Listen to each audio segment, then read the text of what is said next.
नमस्कार दोस्तों, PLC star training में एक बार फिर से आपका स्वागत। मेरा नाम राजनायक है और आज के इस वीडियो सेशन में हम लोग सीमेंस पीआईए पोर्टल में क्वाइल टाइप पल्स टाइमर, जिसे कि हम लोग स्टार्ट पल्स टाइमर कहते हैं, इसके बारे में डिस्कस करेंगे। हम लोग जानेंगे कि ये स्टार्ट पल्स टाइमर क्या है, किस तरीके से आप इस क्वाइल टाइप पल्स टाइमर की एड्रेसिंग कर सकते हैं और देन आफ्टर कैसे इसका प्रोग्राम एग्जीक्यूशन किया जा सकता है। तो वीडियो में आगे बढ़ते हैं, बट आगे बढ़ने से पहले अगर अभी तक आपने मेरा चैनल सब्सक्राइब नहीं किया है, अगर आप मेरे चैनल पे नए हैं तो प्लीज चैनल सब्सक्राइब कर लीजिए और बेल आइकन प्रेस करना बिल्कुल मत भूलिएगा, क्योंकि जब आपने बेल आइकन प्रेस किया हुआ होगा तभी आपको रेगुलर नोटिफिकेशन मिल पाएगा और आपका नॉलेज इनहेंस हो पाएगा। तो शुरू करते हैं वीडियो को। तो सबसे पहला सवाल आता है कि ये टाइमर, जो पल्स टाइमर है क्वाइल टाइप, ये मुझे कहाँ मिलेगा। तो ये जो स्क्रीन आपको दिख रहा है, ये जो स्क्रीन है, ये सीमेंस टीआईए पोर्टल का प्रोग्रामिंग स्क्रीन है। इस पे जब आप राइट साइड में जाते हैं तो इंस्ट्रक्शंस का सेक्शन है। इस पे जब आप क्लिक करते हैं देन आफ्टर आपको एक ऑप्शन मिलता है बेसिक इंस्ट्रक्शन सेक्शन में टाइमर ऑप्शन। इसमें अभी अपने प्रीवियस वीडियोज में मैंने कुछ ब्लॉक टाइप टाइमर्स को डिस्कस किया था। तो अगर आप टाइमर्स के बारे में आप डिटेल नॉलेज चाहते हैं तो उन वीडियोज को भी देख सकते हो। बट आज का जो टॉपिक है ये है मेरा स्टार्ट पल्स टाइमर या क्वाइल टाइप पल्स टाइमर। ये जो पल्स टाइमर है ये क्वाइल टाइप है, अभी तक हमने देखा था ब्लॉक टाइप टाइमर। तो ये पल्स टाइमर क्या है और कैसे आप इसकी एड्रेसिंग कर सकते हो, इसे देखना है। अब इसके बारे में और नॉलेज के लिए मैंने क्या किया, यहाँ पे एक नेटवर्क सेलेक्ट किया और देन आफ्टर इस टीपी टाइमर पे क्लिक कर दिया। क्लिक करते ही ये टाइमर यहाँ कनेक्ट हो जाता है। अब इसके बारे में और नॉलेज चाहिए अगर, तो आप क्या करते हैं, F1 प्रेस कर लेते हैं और अपने सिस्टम में आप जैसे ही F1 प्रेस करते हैं इस क्वाइल टाइप टाइमर के बारे में सारा नॉलेज आपको मिल जाता है। आपको थोड़ा वेट करना होता है, जैसे ये नॉलेज F1 के साथ ही हेल्प फाइल खुल के आ जाती है और जितना भी उसका है, कैसे आप एड्रेसिंग कर सकते हो, क्या एड्रेसिंग कर सकते हो, क्या यूज है। बट एक्चुअली यूज तो ये जो ब्लॉक टाइप टाइमर है और क्वाइल टाइप दोनों का सेम है। आप यहाँ देख सकते हैं सारा डिटेल दिया हुआ है, वर्किंग वगैरह सारा सेम होता है, कैसे एड्रेसिंग ले सकते हैं, कहाँ क्या और किस तरीके से ये काम। तो अगर आप डिटेल नॉलेज चाहते हैं तो इसे भी हेल्प फाइल को भी पढ़ सकते हैं, बट फिलहाल मुझे यहाँ प्रोग्रामिंग करनी है तो डिटेल नॉलेज आप अपने सिस्टम पे लेंगे। बट यहाँ पे मुझे क्या करना है इसके बारे में। अब कभी कभी क्या होता है कि आपने क्वाइल टाइप टाइमर ले लिया बट इसकी एड्रेसिंग के लिए आपके पास टाइमर का एड्रेस नहीं। ठीक है, तो एड्रेस आप कहाँ से लेते हैं, सिस्टम ब्लॉक से। मैंने आपको बताया था कि एक्सपैंड करते हैं तो यहाँ प्रोग्राम रिसोर्स में आएगा टाइमर। बट मान लो यहाँ पे नहीं है, जब तक आप कोई टाइमर यूज नहीं किए रहेंगे यहाँ पे कोई टाइमर ये एड्रेस तो नहीं होगा। तो आप क्या करते हो उस केस में कि कोई भी ब्लॉक टाइप टाइमर पे आप क्लिक करते हैं और जैसे ही आप ब्लॉक टाइप टाइमर पे क्लिक करेंगे यहाँ डेटा ब्लॉक आ जाएगा और आप इसे ओके करते हैं, डेटा ब्लॉक कनेक्ट हो गया। और देन आफ्टर आप जो है इसको डिलीट कर सकते हैं। डिलीट करने के बाद एड्रेसिंग सेक्शन में आप यहाँ देखिए दो दो डेटा ब्लॉक दिख रहे हैं, तो आप किसी भी डेटा ब्लॉक की एड्रेसिंग यूज कर सकते हैं। ठीक है, तो इस तरीके से आप एड्रेस ले लेंगे, क्योंकि इतना लंबा एड्रेस टाइप करना थोड़ा टफ होता है। अब मुझे यहाँ एड्रेस देना है इस टाइमर को, तो मैंने यहाँ से ट्रैक किया, जब ये ग्रीन हो गया तो इसे रिलीज कर। तो ये आ गया आपके टाइमर की एड्रेस। अब यहाँ पे टाइमर को क्या देना है, मुझे टाइम देना है, कितने देर के लिए चलाना चाहते हो। मान लो मुझे 20 सेकेंड के लिए रन करना है, कुछ 234 मिली सेकेंड भी करना है। मैंने ये लिख दिया और एंटर कर दिया। एंटर करते यहाँ पे आ गया T#20 सेकेंड 234 मिली सेकेंड। अब इसे कुछ इनपुट्स भी देने हैं, इनपुट दे दिया, बट इनपुट के लिए मुझे टैग लेना। अब टैग के लिए क्या करना है भाई, मुझे शो ऑल टैग्स पे जाना है, सारे टैग मैं डिफाइन कर दूं। सबसे पहले तो मैंने टैग डिफाइन किया स्टार्ट, तो यहाँ एड्रेस आ गया i0.0। अब दूसरा टैग मैंने लिया रीसेट। तो क्या होता है, टाइमर को आप कभी भी रीसेट कर सकते हैं। देन आपको जो है ये दो टैग्स हैं, ये आप देख सकते हो। अब हम लोग कहाँ आ जाते हैं, प्रोग्राम पे। मेन प्रोग्राम पे मैंने क्लिक कर दिया। अब ये स्टार्ट है, मैंने स्टार्ट ले लिया है। अब जैसे ही ये स्टार्ट इनपुट हाई होगा टाइमर स्टार्ट हो जाएगा।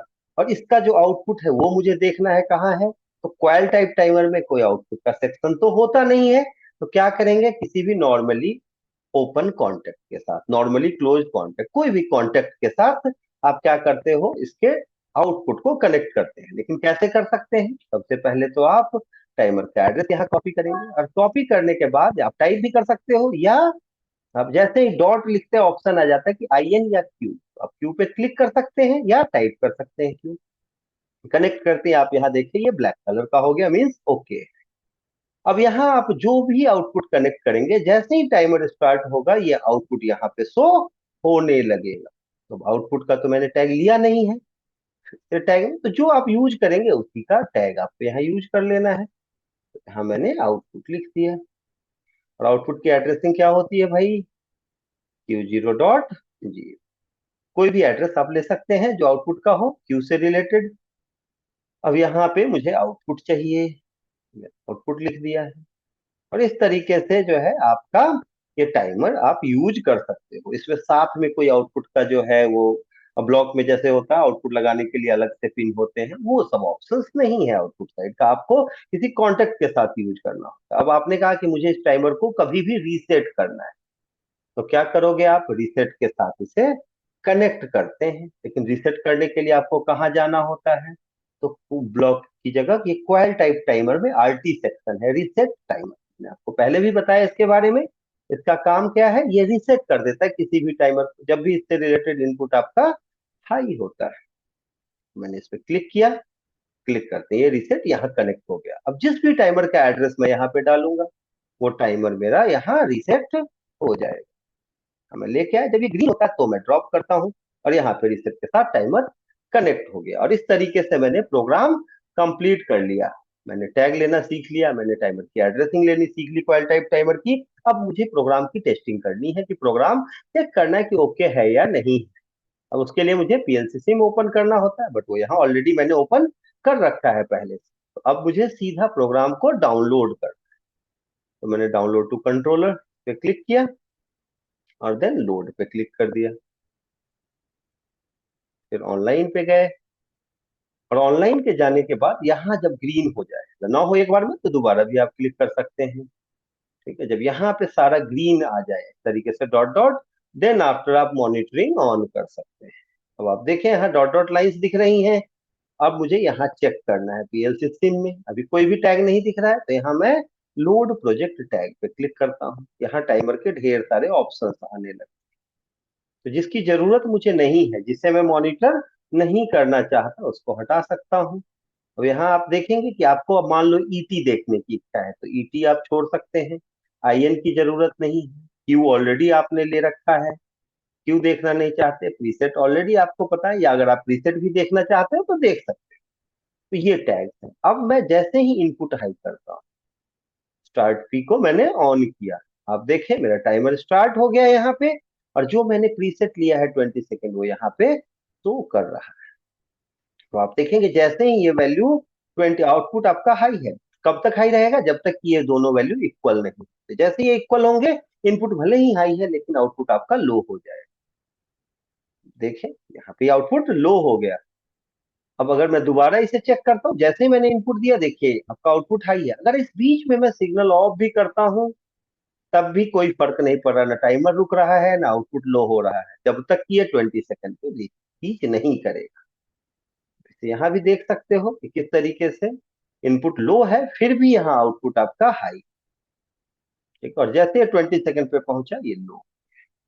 अब अगर मैं तीसरी बार आपको दिखाता हूँ, जैसे मैंने ऑन किया, अब अगर मैं रीसेट करना चाहूँ बीच में कभी भी, तो रीसेट जब करूंगा तो मेरा आउटपुट लो हो जाएगा, क्योंकि टाइमर का जो टाइमर वैल्यू है, ईटी है, लेटेस्ट टाइम है, ये आपका 0 हो जाएगा। तो अगर कभी बीच में आपको स्टॉप करना हो तो आपको फोर्सफुल्ली रीसेट करना। आई होप आपको ये सारा डिटेल समझ में आ रहा हो। फिर भी अगर कोई डाउट हो तो कमेंट सेक्शन ओपन है, आप कमेंट कर सकते हैं, पूछ सकते हैं मुझसे। अगर आपको कोई ऐसा डाउट हो कि आपको लगता है कि आपको मुझसे कांटेक्ट करना चाहिए, तो मेरा कांटेक्ट डिटेल स्क्रीन पे है, आप मुझे कॉल कर सकते हो, व्हाट्सएप कर सकते हो, किसी भी तरीके से पूछ सकते हो। अगर आपको ट्रेनिंग की रिक्वायरमेंट है, अगर आप सीमेंस के किसी भी पीएलसी पे 7 200 300 400 1200 1500 किसी भी सॉफ्टवेयर पे अगर आप ट्रेनिंग की रिक्वायरमेंट है आपको, तो ट्रेनिंग भी हम लोग प्रोवाइड करते हैं। मेरे पास एक डेडिकेटेड टीम है, एक डेडिकेटेड इंस्टीट्यूट है, जिसमें सारे हार्डवेयर सारे सॉफ्टवेयर अवेलेबल है। हम लोग ऑनलाइन ऑफलाइन दोनों मोड में ट्रेनिंग प्रोवाइड करते हैं। तो अगर आपको ट्रेनिंग की रिक्वायरमेंट है उसके लिए भी आप मुझसे कांटेक्ट कर सकते हो। मिनिमम चार्जेज में हम लोग मैक्सिमम इंडिविजुअल और प्रैक्टिकल ट्रेनिंग प्रोवाइड करते हैं। और अगर ये वीडियो पसंद आया हो तो इसे आप लाइक कर सकते हैं, शेयर कर सकते हैं, खुद का नॉलेज बढ़ा सकते हैं, अपने दोस्तों का नॉलेज बढ़ा। मिलते हैं नेक्स्ट वीडियो में न्यू और इंटरेस्टिंग टॉपिक के साथ। तब तक के लिए थैंक यू वेरी मच।